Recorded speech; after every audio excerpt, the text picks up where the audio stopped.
Weddings. I actually have to go to a wedding tomorrow, so that'll be another one under my belt, I guess. I went to one this last summer. It was at a non-denominational church. I had no idea what that meant. I thought the church was against fractions for some reason. One person gets math, all right, that's cool. Guess that joke was for her, awesome. MVP of the show so far, awesome. No, they did something to this wedding I'd never seen before. Halfway through, the priest said, "Would everyone please rise and raise your right hand towards the couple so that we can bless them?" And I had never seen that before. And then I realized why. Because there's 300 white people going like this. It's like, "Hey, Padre, we are not blessing them. We are saluting them right now." My last name's Diedrich. That's a very German last name. I can't be doing this in any setting ever. It's like, "Hey, can I lob my blessing towards them? What's the church's stance on lobbing now? What did the Pope say? Is he cool with it? What's up there?" Yeah, there's a lot of superstitions around weddings too, and they all involve the groom. The groom can't do anything without ruining this magical day for the bride, it seems. Yeah, like the groom can't sleep in the same bed as the bride the night before the wedding. That's bad luck. And the groom can't see the bride in her dress until the wedding ceremony. Otherwise, that's bad luck. And the groom can't get drunk and piss in the confessional booth because he thought it was a porta potty. That's bad luck. Oh. So many rules, they're all outdated. What are we doing? Then you go to the wedding reception and they rank you. They rank your friendship. That's not fair. Not only that, I went to this one other wedding, and you had assigned seating, like most of them are, and the closer you were to the family, the closer you sat to the wedding party. Like, that's how it worked out. Not only that, but they also had little name cards, and you sat at a table, and you're designated a wine. Yeah, and the nicer the wines, the closer you were to the bridal party. Well, I get my name card, and I'm sitting at the Franzia table in the back. I'm like, what the hell? I didn't even make it to the Boone's Farm table? What's going on here? Oh, that's the kids' table. That makes sense. Yeah. They're all drinking it right now, so good for them. Yeah. And here's something I really don't understand. We still get people wedding presents. Doesn't that boggle anyone else's mind? We live in a society where we have way more shit than we know what to do with. And you're telling me two adults got together, put their shit together, and still had cracks to fill? Seriously, how did you survive up to this point without pots and pans and silverware? Come on. Do you live in a boxcar and sleep on a bed of hay? What? How? What? Huh? Because you don't know how to get basic human necessities at a Bed Bath & Beyond? I have to go on a shitty scavenger hunt with all your friends and family? That's not fair. This made sense back in the 1800s, because back then, people didn't have dick back then. They didn't have anything. A guy and a girl would get married, and what did a guy have? He'd have like a plow and a shotgun, maybe like one of those Davy Crockett hats. That's all he had. And what did the lady have? She had like a butter recipe and childbirthing hips. That's all she brought to the table. That was it. So it made sense to give them stuff. But I know, like, probably when I get married though, like, I probably won't have like a trophy wife. No. She's probably gonna be like more of like a participation ribbon wife, I think. I know my range. I do this.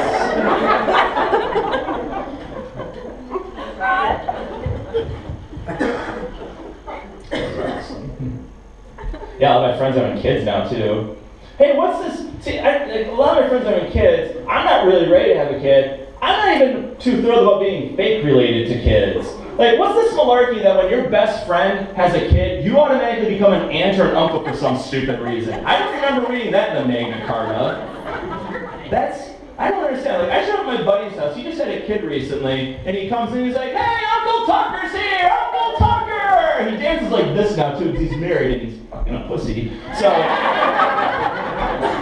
and I was like, whoa. First of all, I do not want to be related to your dumb family at all, okay? Second of all, if I'm all of a sudden like an uncle or whatever, it's going to make what happened between me and your sister at college very awkward now. So let's back up a little bit. I had another friend, I had another kid too, and within a week of having a baby, he set up a Facebook account for his kid. What? No, that guy isn't my friend anymore. Like, I got a friend request from his baby. It's like, I don't even want to be friends with you anymore. Why do I want to be friends with your stupid baby? All I want to do now is hack that baby's Facebook account so badly to just write awesome status updates. Blacks and women should be able to vote. Send. Wow, that's a strong opinion from a baby. That's my new life goal. I don't even know what to do when I have a kid. Like I remember the first time when my dad caught me looking at a Playboy magazine.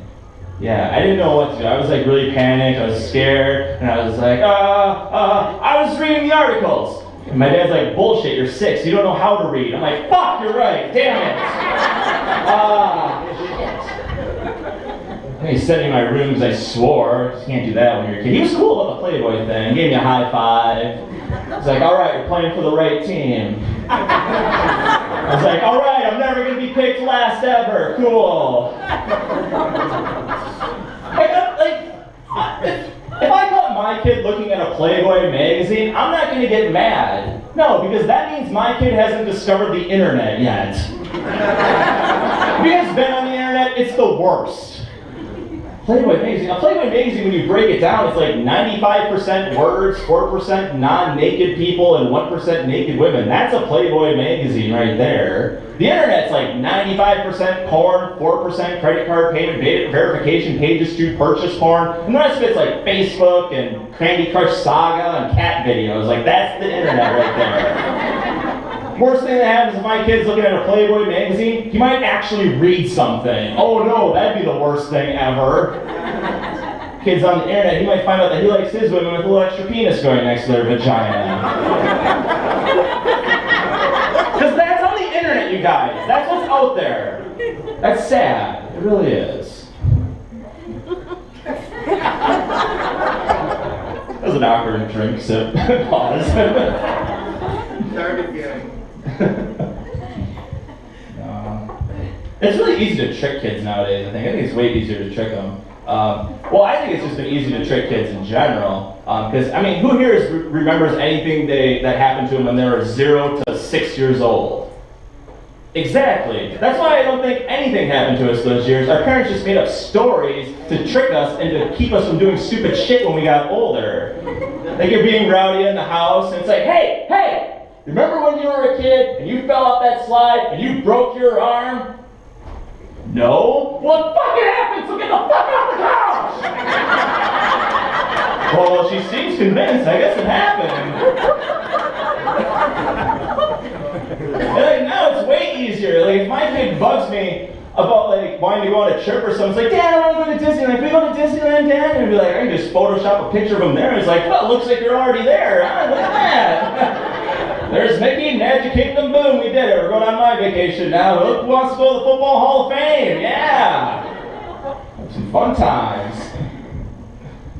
But no, I know I don't have kids right now because I already have like a little sister. I have a 9-year-old sister actually, and I'm 28. That's an 18-year difference. That's weird and awkward sometimes. Like sometimes like when I'm wanting to help my mom out every once in a while, take my little sister to the playground, maybe, But like when we show up, like no one's thinking, oh look, that nice older brother brought his little sister to the playground for this glorious afternoon. No one ever thinks that. We roll up and people are like, oh look, that deadbeat dad brought his prom night mistake to the playground for his visitation hours this weekend. Good for him. Yeah, saving that kid's life. That's cool. Sometimes I like to mess with people. I grab my phone like someone's calling me and I just yell at them. It's like, you just left your house, you spotted me, oh my God, leave us alone. It's like, whore! Then we get the playground all to ourselves. It's awesome, you guys. You get to do it on slides, you get the good swing. You get to talk to a cop, and you tell them, oh, we're just going fishing, and then you go to the playground. And then you get your mom to bail you out of jail. It's fun. It's a fun afternoon, you guys. I recommend it. So, gotta wrap things up here, so. Closing jokes. Like my closing arguments, I guess. I don't know. Already. Is it ready? Bated breath. What's he gonna say next? What's gonna happen? This is awesome, actually, guys. That's really awesome. You guys are ready. You guys are an awesome crowd. good to hear. The motorcycle just pulled up, so now we're gonna really get some fucking shit done. Bar tonight after the comedy show. That turned into a song, then not. All right.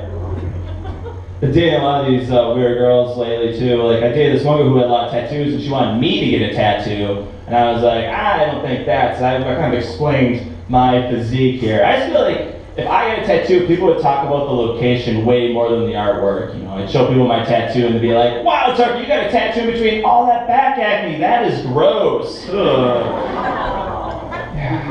your shirt back on. That is a gross milk belly too, right there. And Uncle Tucker, this is my kid's birthday party, so come on. A tattoo on you would be a lot like the Wausau Daily Herald, a waste of ink.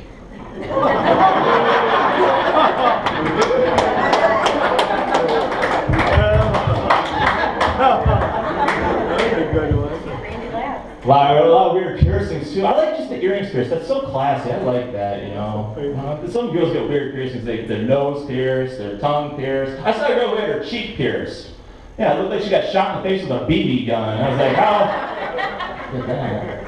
I've even heard that some girls get their Rubik's Cube pierced. Rubik's Cube? That's what I call the downtown area for the ladies, the Rubik's Cube.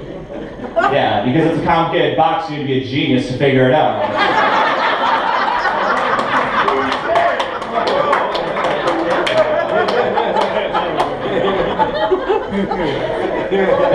I dated this other girl too, and she said it was always her fantasy to make love on a bed full of money. So I said, hey, I can make that happen. So I took her back to my place, I dumped my change jar all over the bed.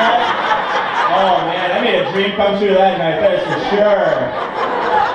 I haven't renamed that jar, I call it the Make-A-Wish Foundation jar, that's right. Because I had to, because I can't be having a jar next to my bed that says sex change jar. Sex change jar. Sex change? Are we all getting this joke? We all on the same page? We all getting it? That's awesome, you guys. I'm Tucker DJ.